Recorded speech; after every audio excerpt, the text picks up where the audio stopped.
Man qara Rabbim, men sening rost bor yo'qligini bilmayman, lekin men yashayotgan hayotimdan voz kecholmayman. Chunki hayotim nihoyat yaxshi ketib boradi. Bir ish qilishimni xohlasang, bir narsalarni menga ko'rsatishing kerak dedi. Men ham beshimning sirtiga chiqib qolgan bo'lib, beshimning orqa tarafi butunlay ichilib qolgan edi. Ya'ni odamning haqiqatan ishongisi kelmaydi. Qutqizish mashinasi kelganda yo'lning bir tarafida o'ltirib o'tirdim. Hoshimni biletdim. Beşimde adiyoldek bir narsa bor edi. Keyin sestraning dumbamni oshqini esimda. Yorini ko'ribla shu hamon ovozi o'zgarib ketdi. Bu yerga darhol bir qutqizish aeroplani kelsin, tez. Assalomu alaykum Rahim qarindishim. Ziyoratimizni qabul qilganligingiz uchun ko'pdan ko'p rahmat aytamiz. Rahimjon kim? Bizga hayotingiz haqida qisqacha so'zlab bergan bo'lsangiz. Londonda tug'ildim. Farqli nasabdan tarkib topgan oilam bor. Bir-biriga o'xshamaydigan har xil ishlarni qildim. Ya'ni xilma-xil shirkatlarda har xil xizmatlarda bo'ldim. Alhamdulillah, Alloh menga har xil fursatlarni ato qildi. Inshaalloh ko'p qismini sizlar bilan o'rtoqlashishga tirishaman. Islomdan burun hayotingiz qanday edi? U vaqtlarda o'zimni hech qanday bir diniga e'tiqod qilatdim deb o'ylamayman. Biz haqiqatan ochiq fikrli qilib tarbiyalandik. Dadam islom diniga ishonatdi, ammo islom buyurgan ibodatlarni qilmaydi. Ya'ni hozir men biladigan islomga e'tiqod qilmaydi. Onam bo'lsa hech qanday bir dinga e'tiqod qilmaydi. Aslida burun katolik mazhabiga e'tiqod qiladi. Irlandiyalik bir kishi bilan to'y qilib ajrashib ketgan ekan, ammo katolik mazhabida ajrashga ruxsat qilinmag'achqa shunga bu mazhabdan chiqarilgan ekan. Keyin dadam bilan tanishganda atrofidagilar buni qabul qilolmabdi. Hatto onam dindor kishilar dinga 200'limilik qiladi deb ayiblaydi. Ya'ni ularni vaz nasiyat qiladi-yu, ammo amal qilmaydi deydi. Onam shuningdan tortib dinidan voz kechgancha hech qanday dinga e'tiqod qilmagan ekan. Shu sababdan biz mu haqiqiy bir dinga tava bo'lmagan oilada cho'ng bo'ldik. Bizga faqat xarakter va axloqimizning go'zal bo'lishi o'rgatildi. Ammo din muhim deb qaralmaydi. Amdilikda shu chog'larni eslasam, bir yaratquchining bo'p bo'lmasligi, haqiqiy bir e'tiqod haqida o'ylanganim esimda. Bizga yoshligingiz haqida so'zlab bergan bo'lsangiz. 18 yoshgacha hamma ishda mag'lub bo'ldim. Maktabdagi butun imtihonlardan o'tamadim. Mening ko'nglim tatgan birdan-bir ish muzika edi. Ya'ni kuchimning yetishi tirishib, muzika sohasida yetishib chiqish edi. Alhamdulillah, menga bir fursat keldi. Dadamning bir xizmatdoshining muzika sohasida taniydigan bir qancha tanishlari bor edi. Dadamning heliqi xizmatdoshiga o'tinib qolay, meni orangga qo'shib olgan bo'lsang, sendan o'tinay, meni qo'shib olgan, butun kuchim bilan tirishman, senga va'da beray, yetarki sen meni orangga olgin dedim. U bir kishi bilan maslahatlashgandan keyin meni qabul qildi. Shuning bilan maxsus bir muzika shirkatida ishga tushdim. Men shu chaqlarda bakli xo'shal bo'lgan edim. Ya'ni butun dunyo mening bo'lib ketgandek his qilgandim. Bu ishim men o'ylab baxmagan boshqa bir ishga sabab bo'ldi. Men ishga kirgan shirkat Stevie Wonder uchun bir to'xtam imzolagan edi. Bu ishning mudiri menga telefon qilib, "Hozirgi ishingni tashlab biz bilan ishlashni xohlamsan?" deb so'radi. Men nima ish qiladiganligimga qarab, "Ondan qaror beray" dedim. "Biz Angliya Motivin rekordisini boshlaymiz" dedi. Bu men uchun orzuimga yetishdim-mi bakrak yaxshi fursat edi. Motivin tarixdagi eng buyuk rekord yaratgan bir shirkat. Motivin ismiga sahib bo'lish, uning ism kartochkasi bilan bir yerga berish menga nurg'ulg'an qulayliklarni yaratib beradi. U ism kartochkasini ko'rsatganda ichilmaydigan hech qanday ish yo'q edi. Yana biri, men Motivin rekordisining Angliyadagi sho'basini ichish fursatiga erishatdim. Sizning islomga kirishingizga nima sabab bo'lgan edi? Mening islomga kirish jarayoni mundaq. Bir ko'ngilchi so'rinida edim. Bir tarafda muzikalar chilingan, hammaylar shu yerda edi. Bu cho'ng bir faoliyat edi. Bu mezgil tog'imning yangi musulmon bo'lgan mezgillari bo'lib, Ramazon oyi edik. Men Ramazon oyi ekanligini bilmaydim. Tog'am kelib u yerning ishkini chekdi. Mening shu yerda ekanligimni biladi. U menga "Bugun men bilan birga masjidga borgan bo'lsang" dedi. Men uningga "Tog'a, hozir dinimda do'stlarim bor. Keyingi qitim sen bilan birga boray. Xafa bo'lma bo'lamdi" dedim. Tog'am "Yo'q, bugun kech borasan" deb ching turdi. Men "Yo'q, do'stlarimni tashlab qo'yib boramayman" dedim. U menga "Men sen bilan tortishib yurmayman. Men seni bog'in" dedim dedi. U kunning qadr kechisi ekanligini bilmaydim. Meni yaqin bir masjidga ibadi. Shu chaqlarda Motivin rekordista xizmat qilatdim. U chaqlar hayotimning ishqib sizga desam, shu chaqlar hayotim orzu qilgandim nechasi yaxshi ketayotgan edi. Qunut duosi esimda bor. Men masjidning ichiga kirmagan edim. Masjidning keyin tarafida o'ltirgandim. U kuchni his qildim. Amin, amin, amin. Shu o'ltirgan yerimda mundaq deganim helimi esimda. "Man qara Rabbim, men sening rost bor yo'qligini bilmayman, lekin men yashayotgan hayotimdan voz kecholmayman. Chunki hayotim nihoyat yaxshi ketib boradi. Men bu hayotdan voz kechmayman. Agar mening bir ish qilishimni xohlasang, sen menga bir ish qilishing kerak. Bir narsalarni menga ko'rsatishing kerak" dedim. Shuningdan e'tiboran ishlar ta'turga qarab mengishga boshladi. Ta'turga. Rastilla ilishib qoladigan bo'ldim deb o'zimdan qo'rqqanga qadar bu ishlar mushundoq davomlashdi. Ishlarimni joyida qilolmayotdim. Ishlayolmayotdim. Kishilar bilan bo'lgan munosabatim buzildi. va hamma narsa ta'turga qarab mangdi. Xizmatimmi shu. Ahvolim haqiqatan nacharlashib ketgan edi. Bu ahvol mening o'zimni yo'qotib qo'yishimga sabab bo'lgan edi. Chorsiz qolgan edim. Bir kuni tog'amning o'g'li, ya'ni meni masjidga olib borgan tog'amning o'g'li meni yana masjidga olib keldi. U meni bir imom bilan tanishtirish uchun olib kelgan edi. Imomning menga o'xshash so'zni takrorlab turgani helimi esimda. Liniyasiz bir safar haqida so'zlayotdi. Mang'idimni bilaman, ammo qayerga mang'anligimni, yashash g'oyamning nimaligini, nimaning muhimligini bilmaydim. Shu paytda o'rindiqda o'ltirib uxlab qoptiman. Uyg'onganimda tasvirligili bo'lmaydigan bir narsalarni his qildim. Ya'ni koinotning o'ttirida yolg'iz laylayotgandek his qildim. O'zimning kimligini, qayerga borganligimni bilmaydim. Islom haqida sizga eng ta'sir qilgan narsa nima? Dastlabda ikki narsa menga ta'sir qildi. Birinchidan kishilarni ko'rganimda oilam va yiroq yaqin urug' tuqqanlarimning orasida diniga e'tiqod qiladigan ammo amal qilmaydiganlar bor edi. Men bak cho'ng bir oilada cho'ng bo'lmadim, ammo oilamdagilardan hech kim diniga amal qilmaydi. Men musulmonlarda bir xotirjamlik ko'rdim. Ular boshqalar erishamagan xotirjamlik ichida yashaydi ekan. Bu menga bak ta'sir qilgan edi. Yana kelib Navr tuqqunimni ziyorat qilganimda menga bak ta'sir qilgan edi. Aytganimdek Navr tuqqunim to'y qilgan, bolasimi bor, ammo pul yo'q. Lekin mendan bakrak baxtli edi. Uningga qaraganda men musiqa sohasida xeyli ko'p kirim qilatdim. Qandaqsigi bundaq bo'ladi. Yana biri u men bilan paranglashganda, men to'g'ri deganlaringga o'rinliq, ammo nima munosabati? Tangri buni qandoq qiladi? Tangri nimishqa bundaq qildi? Nimishqa payg'ambar avatdi degandek savollarni so'raydim. Chunki ishonishni xohlamaydim. Ammo uning bergan javoblari har vaqt Alloh Qur'onda mundaq deydi, payg'ambar alayhissalom mundaq deydi degan shaklda bo'ladi. O'zining xohlagan mantiqisi orqali men bilan tortishib o'ldirmaydi. Doim hamisha to'g'ri javob beradi. Menmi bu nimishqa doim to'g'ri javob beralaydigando deb o'ylaydim. Odamga rostillabek ta'sir qiladi. U o'zining fikrini o'ttirga qo'yib talash tortish qilib yurmaydi. Faqat Qur'on va sunnat bilan dalil keltiradi. Undaqda yo'lingizni o'zgartirishingizga nima sabab bo'ldi? Bir ish esimda, shuningdan keyin hamma o'zgardi. Hatto shu ish yuz bergan tarixim esimda. 1993-yili 10-oyning 5-kuni. Bir qancha do'stlarim bilan bir so'rinda edim. Meni turibli vahima besib ketdi. Bundaq bir to'yg'oni bundan burun hech his qilib baxmagan edim. Shu chaqda bir yerga qochqim kelib ketgan edi. Ammo qayerga qochsam yana shu o'xshash to'yg'oni yashaydim. Degandek borgan yerimda yana o'xshash to'yg'oni yashadim. Xuddi yer yerilib, meni yutib oldigandekli bir tuyg'u bor edi. Mashinamni uy tarafga haydadim, ammo qandoq haydaganimni bilmayman. Tunji qitim duo qildim. Nima deganimni, nima qilganimni bilmayman. Bu jarayon mening hayotimning qandoq bir nuqtada ekanligini ifodalaydi. Eng qiziq yeri, Rabbim menga yordam qilgin dedim va uningga mundaq shart qo'ydim. Agar meni bu yerdan qutuldirsang, meni sarang bo'lib kelishdan qutqizsang, 2 haftagacha seni harom qilgan hech qanday ishni qilmayman dedim. To'g'ri shundoq dedim. Chunki buningdan ko'p vaqtlik shart qo'yish mening u vaqtimga nisbatan bak yiroq bir ish edi. Keyin o'zimga, yo'q, bu yetarli emas dedim. Meni qutqizsang 1 oygacha seni harom qilgan narsalardan yiroq turaman dedim. Yo'q, bo'lmadi. 3 hafta bo'lsin, to'g'ri, bu xil muvofiq ekan dedim. Keyin 2 yoki 3 hafta oralig'ida deb qaror qildim. Agar meni qutqizsang 3 haftagacha harom qilgan hamma narsadan yiroqlashaman. Yaqin kelmayman deb va'da berdim. Bu haromdan yiroqlashga va'da bergan tunji kunim edi. Lekin 3 haftadan keyin texmi qo'rqinchli bir ahvolda qoldim. O'zimni texicha yaxshilangandek his qilmagan edim. Ondan duo qilishga boshladim. Tunji qitim Qur'onni ochdim. Elimi esimda. U oyat bugunmi ham hayotimdagi eng muhim oyatlardan biri hisoblanadi.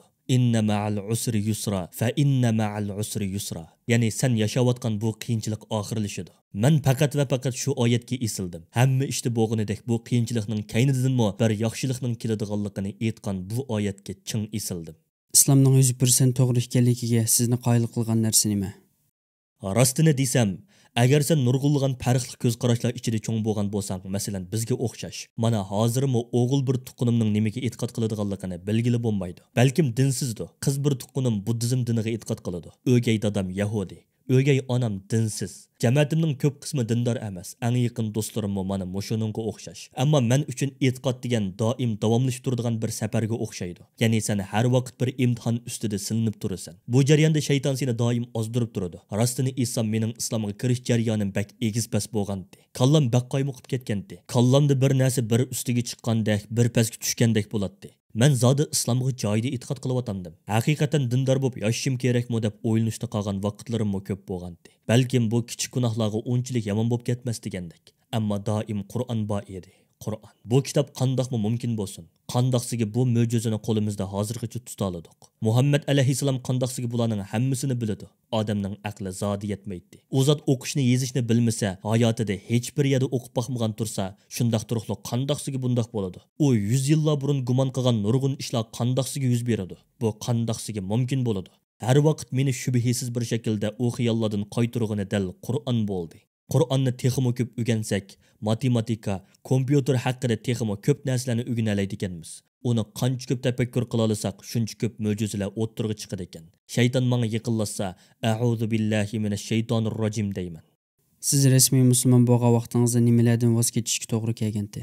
Kishilar bilan bo'lgan munosabatimdan, ya'ni qilayotgan ishimdan voz kechib, uyga qaytib, ota-onam bilan birga yashashga to'g'ri kelgandi. Bu menga nisbatan bir burilish nuqtasi hisoblanadi. Men shuningdan keyin namoz o'qib, roza tutdim. Ya'ni nurg'un haromlardan yiroqlashdim. Faqat kishilar bilan bo'lgan munosabatim texicha davomlashyapti. Men sahar uyg'onib, bomdod namozini o'qib, ya'ni yotqan kirib uxlasam bo'lmaydi deb o'ylaydim. Ammo kallamning ichida meni har vaqt ogohlantirib turadigan signalga o'xshash bir narsa bor edi. Menga doim buni qilsang bo'lmaydi, uni qilsang bo'lmaydi deb ogohlantirib turadi. Bu tuyg'ularni his qilib turib, yana u ishlarni qilatdim. Bularni shunchalik ochiq bir shaklda his qilatdim va ko'maslikka tirishatdim. Mana endi bular men uchun bakli aniq. Nishonim uchun %100% islom doirasi ichida menishga qarorim aniq edi. Endi buningdan keyin harom ishlarni qilishga ruxsat yo'q dedim. Bu xil narsalardan voz kechishga majbur bo'ldim. Bu mening uchun bir burilish nuqtasi bo'ldi. Oilangizning yoki atrofingizdagilarning sizga nisbatan inkosi qanday bo'lgandi? Dadam u vaqtlarda bakla ansirgandi. Islomga kirganligimdan emas, mening e'tiqodimga haddidan ziyoda bog'lanib qolishimdan ansiraydi. Onamga nisbatan mening musulmon bo'lishim bakla cho'ng bir ish hisoblanadi. Haqiqatan bak cho'ng bir ish. Xeyli uzun yillargacha bizning munosabatimizga ta'sir etdi. Onam haqiqatan qabul qilinmagan edi. Chunki uning dindor kishilar bilan bo'lgan munosabati hech qachon yaxshi bo'lib boqmagan. Musulmon, xristian, yahudi nima bo'lishidan qat'iy nazar hammasidan uningga aziyat yetgan edi. Musulmonlar bilan tanishganda ular onamga doim o'chibada qo'pol muomala qiladi. Onamning bak ko'ngli yerim bo'ladi. Menga vaqirab xato yo'lda ishganligimni, kallamdan ketganligimni, kishilarning mendan foydalanayotganligini aytadi. Namoz o'qiyotganimni ko'rsa ichi pushatdi. Birisiga assalomu alaykum deganimni anglasa, tangrim, kallasi ishlamaydigan ahmoq deb so'zlab ketadi. Xeyli uzun vaqtlargacha menga qayg'urgan edi. Onangiz bilan bo'lgan munosabatingiz qanday davomlashdi? Ideyasini o'zgartib islomga yaqinlashganligini his qildingizmi? Bu hayotimdagi eng chong mo'jizalardan biri desam ortiq ketmaydi. Ilgirdan tatib onamning qalbida bir narsa bor edi. To'g'ri, onam dinga va dindorlarga qarshi edi. Ordan 15 yil o'tgan bo'lsa-mu bu o'zgarmadi. Agar namoz o'qiyotganimni ko'rsa, of deb o'tib ketadi. Keyin u rak kasaliga giribdor bo'lib qoldi. Ammo bu bir muvaffaqiyatning ishorati bo'ldi. Uni ko'gili doktorxonaga borganimda u doim yolg'iz edi. Doktor tekshirish natijalarini ko'tarib kirib, onamning qo'lini tutib turib, "Sana bir shum xabarim bor" dedi. Anam doktorga qarab, "Qanchalik vaqtim qoldi" deb so'raganda, doktor buni demak tas deb javob berdi. Men shu yerda edim. Anam doktorxonaga kirib qolgani texa amdi bir necha haftalar bo'lgan edi. Haqiqatan odamni cho'chitgidek bir ish bo'lgan edi. Anamga Alloh seni mag'firat qiladi deyamaydim. Anamga endi oxirat hayoting boshlanadi. Alhamdulillah Alloh qilgan sabring uchun seni mukofotlaydi deyamaydim. Chunki ishonmaydi. Hozir mening qo'limda nemish keladi. Onamga nimami deyalayman. Lekin bizning oilada bir odat bor edi. Hammamizning yo'li ishkanligimizga ishonadigan bir odat. Bir kuni onamga biz bu hayotda faqat bir daraxtning soyasida dam ib o'tirgan kishilarga o'xshaymiz. Vaqti kelganda biz o'rnimizdan turib, yo'limizda davomlashtiramiz deb gap boshladim. Onam menga qarab, "Bu so'zingni xeyli yoqtirdim" dedi. Bu so'z uning qalbidagi heliqi narsaga berib tekkan edi. Keyin yana bir ish yuz berdi. Mashalloh mening yaqin do'stim bo'lgan Navr tuqquni menga bir ilxat avatgan edi. Chunki uning onasi mo onamga o'xshash edi. Uchurning ostiga kichkina xotima so'z qo'shib qo'ygan bo'lib, bu Nobel mukofotiga erishgan yozuvchi Gorgi Barnarchowning she'ridan bir abzas edi. Onam Gorgi Barnarchowni yaxshi ko'radi. Doim uning so'zlarini bir yalaga yozib oladi. Uchurda Gorgi Barnarchowning Muhammad alayhissalom haqida aytgan bir so'zi bor edi. O so'z: "Agar bir dunyoning dardlariga darmon bo'la olgan bo'lsa edi, insoniyatning qutqizuvchisi bo'lgan Muhammad alayhissalom darmon bo'lgan bo'ladi" deb yozilgan edi. Qadrlik Navr tuqqanim eng oxiriga buni qo'shib qo'ygan edi. Onam menga bu nima deganicha yiqillashdi. U mendan Gorgi Barnatning Muhammad haqida aytgan bu so'zni bilamding deb so'radi. "Ha, bilatdim" dedim. U boshqalardanmi Gorgi Barnatning bu so'zni anglab boqqanmidinglar deb so'rab baqdi. Uning qalbi asta-asta yumshavotdi. Ammo men texicha uni musulmon emas deb o'ylaydim, chunki u musulmon emas edi. Keyin u menga yiqilishib, "Sen bilan bir masala haqida jiddiy paranglashmasam bo'lmaydi" dedi. "Ening bilan singlingga men o'lib ketgandan keyin jasadimni ko'ydirishni vasiyat qildim. Men shundoq bo'lishni umid qilaman, ammo bu ishning sana qiyin keladiganligini bilaman" dedi. Men Hechqisi yo'q, o sening tanlashing, o sening qaroring. Ammo to'xta, sen bu ishning qandoq elib beriladiganligini o'ylab boqdingmi? Bu ish zodi qandoq bo'ladi dedim. O mendan sen zodi nima demoqchi deb so'radi. Men agar sen bizning uyda vafot bo'lsang, albatta bizmi uyda vafot bo'lishingni xohlaymiz. Tonimaydigan birisi kelib seni ep ketidi dedim. O meni kim ep ketidi deb so'radi. Pulg'i jinoza ishlarini qiladigan xizmatchilar, ular kelib seni ep ketidi. Kiyimlaringni soldirib badaningning buzilib ketmasligi uchun okul ishlatadi. Keyin sochlaringni tarab, sana pardoz qilib kiyim kiydirdi dedim. Bu ish balki bir hafta, hatto 2 haftagacha davomlashishi mumkin dedim. U dedi. Kaynidan sening diningdicho bu qandoq bo'ladi deb so'radi. O'g'illaring seni ko'taradi. Hech kim seni ko'maydi. Har vaqt hurmating qilinadi. Keyin meyit yuyish uyga elib berilasan. Qizlaring seni yuvib taraydi. Oddiy bir oxraqqa yugilasan. Bir kun ichida tez bir shaklda tuproqqa qo'yilasan dedim. U mening xohlaydiganim mushu. Mening xohlaydiganim naq mushu dedi. Alhamdulillah, onam bir tuqqanlarimga telefon qildi va o'zining nimani xohlaydiganligini aytdi. Ular haqiqatan hayron qolgan edi. Chunki ularma onamning islomni yaxshi ko'rmaydiganligini biladi. Butun dillarni yaxshi ko'rmaydi. Endi bir masala bor. Onam texicha musulmon emas. Buning uchun men nima ish qilsam bo'ladi deb beshim qaytib turadi. Onam musulmon emas, ammo musulmonlardek dafn qilinishni xohlayotdi. Men imomning yiniga berib, musulmon emas onamni musulmonlarni dafn qilgandek dafn qilib qo'ying deyolmayman-da. Chunki onam musulmon emas. Men nima ish qilishim kerak? Har xil narsalarni o'ylayotdim. Bir fursatning kelishini kutib Haqiqatan qiyin bir ahvol edi. Chunki onamni ko'ngili nurg'un kishilar kelib ketib turadi. Men hammaylarning ketishini xohlaydim. Chunki bir qancha minut bo'lsa-mo, uning bilan yolg'iz paranglashishni umid qilatdim. Tunji qaytimliq fursatni qo'ldan bermadim. Onam o'zi bir sestra edi. Dorilarni yaxshi ko'radi. Insonlarning badan qurilmasiga qiziqadi. Bir kuni uningga badanimizdagi a'zolarning qanday xizmat qiladiganligini va uning haqiqatan hayron qolarlik ekanligini senmo bilasan dedim. Bularning tasaddibi paydo bo'lib qelishi seningcha mumkin bo'ladigan bir ishmi deb so'radim. Ha, mumkin deb javob berdi. Uningga e'tiroz bildirmasdan uning yenidan ayrildim. Keyin qaytim kelganimda yana boshqalar kelib ketib turib Uning qanchalik yashaydiganligini bilmaydim. Yana fursat kutib turib va u fursatni qo'lga keltirdim. Uningga eng oxirgi qitim sen bilan yaratquchi haqida paranglashgan edik dedim. Agar u yaratquchi bizga Isoga, Musaga, İbrahim, Muhammadga o'xshash insonlarni hidoyatga chaqirsin deb, shularga o'xshash yaxshi kishilarni avatishimi mumkinmidi deb so'radim. Gapni shundoq boshlashni ravon ko'rgan edim. Yo'q, undoq emas deb qilamu deb bakla qo'rqqan edim. Aksicha onam, "Ha, shundoq bo'lishi mumkin" deb javob berdi. Ko'nglimda mushu yetarlik dedim. Chunki uningga shahodat keltirishni essam buni rad qiladi. Ko'nglimda mushuning yetarlik ekanligini his qildim. Alhamdulillah. Onam Allohga va payg'ambarlarga ishondi. Buni imomga essam, imom uni musulmonlardek deb qiladi. Ayolim bilan o'g'limga alhamdulillah onam Allohga va payg'ambarlarga ishondi. Meningcha mushu yetarlik dedim. Lekin o'g'lim yetarlik emas, to'xtab turganda da momam bilan men bir paranglashib boqay dedi. Men yo'q, unda qilsang bo'lmaydi. U yo'q desa yana tanglikda qolamiz dedim. Ammo o'g'lim onamning yiniga kirib ketdi. Palampayda uni saqlab yetib xuddi 5 minut, 5 soatdek to'yilib ketdi. Heli u yoqqa, heli bu yoqqa meng'otatdim. Birdamdan keyin o'g'lim chiqdi. Men jiddiylashgan holda qandoq bo'ldi deb so'radim. Hech ish bo'lmadi, shahodat keltirdi dedi. Allohu akbar. Allohu akbar. To'g'ri, onam arabcha shahodat keltirgan edi. Alhamdulillah. Bu hayotimdagi eng katta mo'jizalardan biri edi. Onam musulmonlardek dafn qilingan edi. Alhamdulillah. Musulmon bo'lgandan keyin sizga eng qiyin kelgan ish nima bo'ldi? Manga nisbatan eng qiyin ish muzika sohasiga qaytib borolmaydiganligimni bilish bo'ldi. Chunki muzika mening orzuyim, mening hayotim va mening xizmatim. Shundaqla men qila oladigan birdan-bir ish edi. Men hayotimda boshqa bir ish qilib boqmagan edim. Tomoq to'shish, taksichilikqa o'xshash ba'zi ishlarni oz-to'liq qilib boqqan bo'lsam-mo, ammo rasmiy menga non bergani muzika edi. Shu chog'larda muzika sohasiga qaytib kelinmaydiganligi menga ayon edi. Chunki ishimni asosan digida kechilik klublarda qilatdim. Yana biri u yerga qaytib berishdan qo'rqatdim. Chunki u yerga qaytsam nima degan bilan musulmonligim yo'q bo'ladi. Bu ish men uchun bakla qiyinga to'xtagan edi. Chunki yangidan bir hayot boshlasam, yangi bir ish tepishimga to'g'ri keladi. Bu albatta qiyin bir ish bo'lgan edi. Islomdan burunqi va islomdan keyingi yashash g'oyangiz nima edi? Islomdan burunqi hayotimda hech qanday nishonim yo'q edi. Imom menga mundaq degandi. Liniyasiz qilingan bir safar sening hayoting dal mushundoq. Hayvondan hech farqing yo'q. Hayvon nima ish qiladi? Qo'rsqa ossa tomoq yeydi. Tarti qistisi tarat qiladi. Qo'rqidi, keyin yuguraydi, vaqiraydi, achchiqlaydi. Ko'ngli nima tasi shuni qiladi. Bir hayvonning qiladigani shu. Alhamdulillah. Alloh ularni shundoq yaratdi. Yetakchisiz, g'amsiz.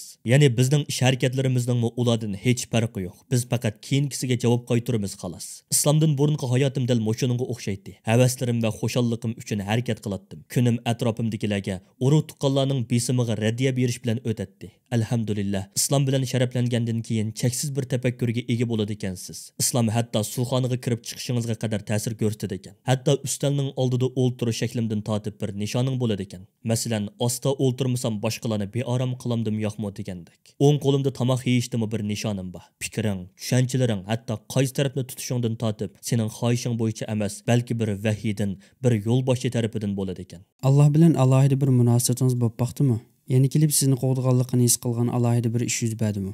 Ha, bo'ldi. Alhamdulillah, o'zim tanlab emas, balki Allohning menga muvaffaq qilishi bilan nurg'unlagan musulmonlar bilan xeyla ko'p xayrlik ishlarda xizmat qilishga noil bo'ldim. Har vaqt sadiqining mo'jizalarini his qildim. Bir kuni saxovatchilar bilan bir dasturxonda tomoq yeyotgandim. Bu dasturxonda ehtiyojli kishilar uchun pul to'planyotdi. Buning sababini sal turib deb beraman. Ma'lum miqdorda pul berishni o'ylashayotdim. Ham ma'lum miqdorda pul berish uchun tayyorlanib kelgan edim. Chunki bu dasturxonning yaxshilik uchun silinganligini bilatdim. Ayolimga, "Qara, bu bek savobli bir ish. Masalan, bir odamni qutqizganimizni tasavvur qilib boqqin. Ya'ni bir jonni qutqizgan bo'lamiz. Planimizdagidan ortiq berayli" dedim. Ayolim, "Bo'ladi, ortiq berayli" dedi va biz mo'ljallangan miqdordan 6 hassa ko'p berdik. Bir qancha kundan keyin safarga tayyorlik qilyotdim. Yangi Zelandiya va Avstraliyadagi bir xayr-saxovat ishlari uchun tayyorlik qilyotdim. Qaytadigan vaqtda Yangi Zelandiyada sayohat qiladiganga bir kunlik vaqtimiz eshib qoldi. U yerda afsonaviy jilg'alarni sayohat qildik. Maori jilg'isidan qaytayotganimizda qatnash voqeasi yuz berdi. Men mashinadan sirtqa chiqib ketdim. Mashinaning ishki uchib ketgan edi. Mashinaning sur'ati soatiga 100 kilometrdan ketayotgandi. Yerga birinchi bo'lib beshim tegdi. Men beshimning sirtiga chiqib qolgan bo'lib, beshimning orqa tarafi butunlay ichilib qolgan edi. Ya'ni odamning haqiqatan ishongisi kelmaydi. Qutqizish mashinasi kelganda yo'lning bir tarafida o'ltirib Hoshimni bilatdim. Beshimda adiyoldek bir narsa bor edi. Keyin sestraning dumbamni oshqini esimda. Dumbamning terisi butunlay so'yilib ketgan edi. Sestra o'zini tutib olib, "Dumbangizda xeyli og'riq bor ekan ha" deb menga tasalli beryotdi. Keyin beshimdagi adiyolni ichib yorini ko'ribla, shu hamon ovozi o'zgarib ketdi. "Bu yerga darhol qutqizish aeroplani kelsin, tez. Bu yerda beshi og'ir yaralangan bir bemor bor" dedi. Tikuchar aeroplan birdamdila yetib keldi. Qazo yuz bergandan tortib toki mushu chaqqicha bir Alloh biladi, ahvolim xeyli yomon emas edi. Yurak so'qishim yaxshi edi. Meni ko'rganligi doktorlarning hammasidagidek o'xshashla, "Sening qutulib kelishing mo'jizadakli bir ish" deydi. Doktorxonada yotgan vaqtimda doktorlar beshimdagi yorni inchikilab tekshirgandan keyin og'ir bir ahvolning yo'qligini aytishdi. Buning %100 mo'jiza ekanligiga rostilla ishonaman. G'azzadagi insonlarga yordam qilish uchun Yangi Zelandiya va Avstraliyada ilib berilgan xayr-saxovat dasturxoniga ovoz qo'shganligim uchun bu mo'jiza yuz bergan edi. Bu 2014-yili bo'lib, shu vaqtdagi G'azzadagilarning beshiga kelgan kulfatlar balkim sizlarning esinglarda bo'lishi mumkin. Bu xayr-saxovat uchun silingan dasturxonda G'azzadagi mingisi yaralangan kishilarning mingisiga zaxm yetishning oldini oladigan dori elish uchun yig'ilgan edi. Men ayolimga bir kishini mingisida zaxmi bo'lib kelishdan saqlab qolganligimizni o'ylag'in degan edim. Amaliyotda sadiqa meni qutuldirgan edi.